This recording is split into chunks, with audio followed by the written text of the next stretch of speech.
Hello friends, তোমরা সবাই কেমন আছো? আশা করি তোমরা সবাই খুব ভালো আছো আর আমিও খুব ভালো আছি। মিস মেঘা ইউটিউব চ্যানেলে তোমাদের সবাইকে স্বাগতম। তো তোমাদেরকে আজকে একটা ভিডিও শেয়ার করব, যেটা হচ্ছে তোমরা স্কিন কেয়ার করার ক্ষেত্রে আগে টোনার ব্যবহার করবে নাকি আগে ময়শ্চারাইজার ব্যবহার করবে নাকি আগে সিরাম ব্যবহার করবে, সেগুলো আজকে তোমাদের সাথে শেয়ার করব। তো ভিডিওটা স্কিপ না করে পুরোটা দেখতে থাকো। আশা করি এই ভিডিওটা দেখার পর থেকে তোমাদের সব মনের প্রবলেম সলভ হয়ে যাবে যে আগে তোমরা কোনটা কি ব্যবহার করবে। তো চলো ভিডিওটা শুরু করা যাক। আমাদের সাথে আজকে পুরোটা আলোচনা করছি। তো প্রথমে যেটাই করতে হবে, নাম্বার 1, তোমাদেরকে ফেস ওয়াশ করতে হবে। সেটা হতে পারে অন্য কোনো ফেস ওয়াশ বা তোমাদের ঘরে তৈরি নিজেদের কোনো ফেস ওয়াশ। সবার প্রথমে তোমাদের ফেস ওয়াশটা দিয়ে মুখটাকে ওয়াশ করে নিতে হবে।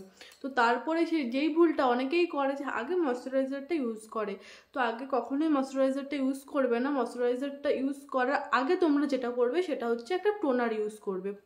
এই টোনারটা যে কোনো টোনার একটা ইউজ করবে। তোমরা টোনার ইউজ করতে পারো বা গোলাপ জল ইউজ করতে পারো। তোমরা যে কোনো একটা টোনার ইউজ করতে পারো বা গোলাপ জল ইউজ করতে পারো। তো এই গোলাপ জলটা ডাবর ইউজ করতে পারো, এটা খুব ভালো। বা তোমরা গুড ওয়াইবসের এই টোনারটা ইউজ করতে পারো।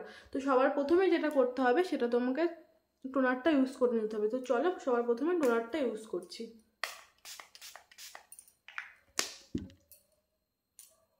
এইভাবে ড্যাব ড্যাব ড্যাব ড্যাব করে টোনারটা দিতে হবে।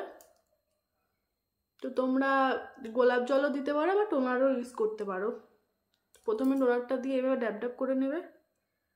বন্ধুরা, তোমাদের 3 নম্বরে যেটা করতে হবে সেটা হচ্ছে সিরাম।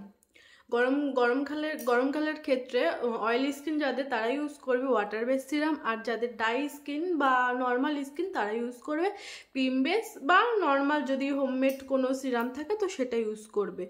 তো সিরামে যদি কারো সিরামে প্রবলেম হয় তো তোমরা সিরামটাকে স্কিপ করতে পারো। তো আমি এখানে ইউজ করছি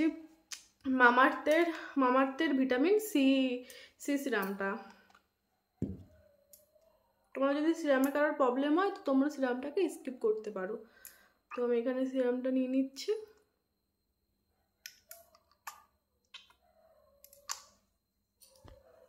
হালকা হাতে ড্যাব ড্যাব করে তোমরা সিরামটা দেবে।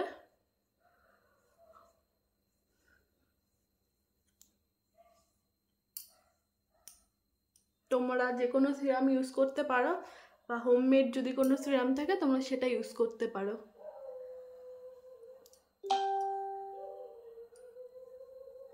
তো এই যে সিরামটা দিয়ে দিলাম।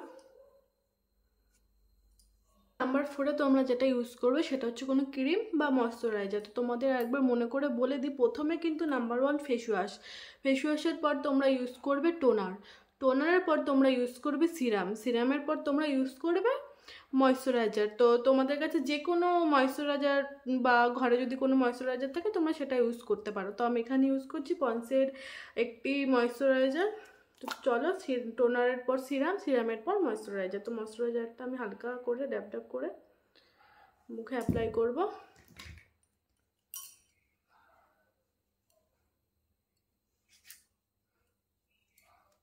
তো তোমাদের আরেকটা কথা বলে দিই, ময়শ্চারাইজারটা খুব হালকা করে ইউজ করবে। অনেকে একটি ভুল করো যেটা হচ্ছে ময়শ্চারাইজার ঘষে ঘষে ইউজ করো, সেক্ষেত্রে তো ময়শ্চারাইজারগুলো হাতেই লেগে যাচ্ছে, মুখে কোথায় অ্যাপ্লাই হচ্ছে। তো হালকা হাতে ইউজ করবে যাতে হাতে না উঠে আসে, যাতে মুখেই বসে যায় ওটা।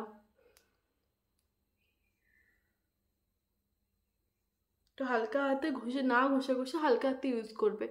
তো এটা কিছুক্ষণ রেস্ট দেওয়ার পর তারপরে ইউজ করতে হবে সানস্ক্রিন। তো এটাকে 3 থেকে 4 মিনিট রেস্ট দেওয়ার পর ইউজ করতে হবে সানস্ক্রিন। তারপরে ইউজ করতে হবে সানস্ক্রিন। তোমরা যদি দিনের বেলা বাইরে বের হও তাহলে, বা বাইরে বের হও বা ঘরে থাকো, তো তাহলে অবশ্যই তোমাদের সানস্ক্রিনটা ইউজ করতে হবে। তো আমি এখানে নিয়ে নিয়েছি লোটাসের একটি সানস্ক্রিন।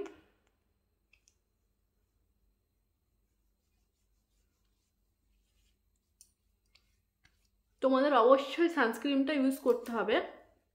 সানস্ক্রিনটা হচ্ছে দিনের বেলার ক্ষেত্রে সানস্ক্রিনটা হচ্ছে মাস্ট ইম্পর্টেন্ট। তোমাদের দিনের বেলার ক্ষেত্রে সানস্ক্রিনটা খুবই ইম্পর্টেন্ট, তোমাদের সানস্ক্রিনটা ইউজ করতেই হবে। তো আমি এখানে সানস্ক্রিনটা ইউজ করছি। তো বন্ধুরা একটা কথা অবশ্যই মনে রাখবে, আমরা যখন বাইরে বেরোবো তার ঠিক 30 মিনিট আগে আমরা সানস্ক্রিনটা ইউজ করব। এতে করে কি হয়, আমাদের স্কিনের প্রোটেকশনটা ভালো থাকে আর সানস্ক্রিনটা আমাদের স্কিনের ভিতরে ভালোভাবে অ্যাবজর্ব হয়ে যায়। তো আমাদের সানস্ক্রিনটা ঠিক 30 মিনিট আগে আমাদের ইউজ করতে হবে। তোমরা বুঝতে পারলে কোনটার পর কোনটা ইউজ করতে হবে। তো তোমরা যদি চাও এরপর মুখে প্রাইমার বা হালকা মেকআপ করে বাইরে বের হতে পারো, কিংবা এরকম নর্মালভাবেই যেতে পারো। আশা করি এই ভিডিওটা তোমাদের হেল্পফুল মনে হয়েছে। যদি তোমাদের এই ভিডিওটা হেল্পফুল মনে হয় তাহলে আমার চ্যানেলটাকে লাইক করে আর চ্যানেলটা সাবস্ক্রাইব করে দিও।